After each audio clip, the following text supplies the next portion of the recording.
Pemirsa, sementara itu juara bertahan tingkat instansi dalam ajang basket 3x3 PAL TV, yakni Bank Sumsel Bubble, kembali menunjukkan tajinya usai dalam laga perdana menaklukkan PT SPF dengan skor 11-8. Dalam ajang kali ini, BSB menargetkan comeback menjadi pemenang turnamen basket 3x3 PAL TV.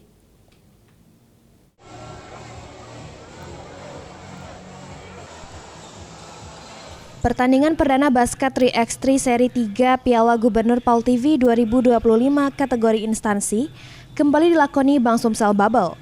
Tim yang tahun lalu jadi juara tingkat instansi ini dalam laga perdananya menghadapi PT Sumatera Prima Fiberboard. Walau sebagai tim unggulan, tim BSB harus berusaha payah menghadapi SPF.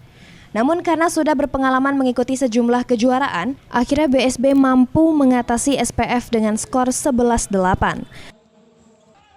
Kapten tim Bank Sumsel Bubble Muhammad Akbar merasa senang timnya dapat menundukkan SPF. Menghadap laga berikutnya, Akbar mengungkapkan jika timnya harus berbenah terutama pada akurasi passing.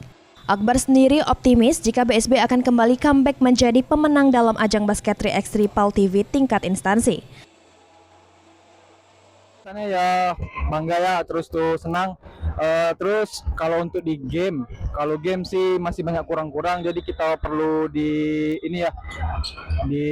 remake lagi. Terus pasti optimis ya, karena kita ngulang ke seri belakang, seri 2 kita 1-2 ya Bank Sumsel. Jadi target ini ya juara terus.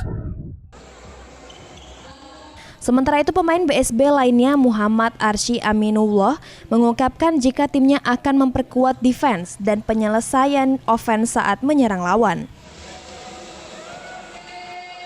Karena ya sesuai yang diharapkan pasti semuanya mau menang semua.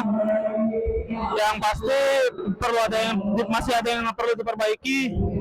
Ya intinya jangan cepat puas aja sih Mas. Ya harapannya pasti juara ya Mas ya. Ngulang tahun kayak tahun lalu, finalnya BSB semua. Arsy berharap kemenangan atas SPF menjadi jalan bagi timnya untuk kembali menjadi juara di ajang basket 3x3 PAL TV memperebutkan Piala Gubernur Sumsel. Muhammad Aidil, PAL TV.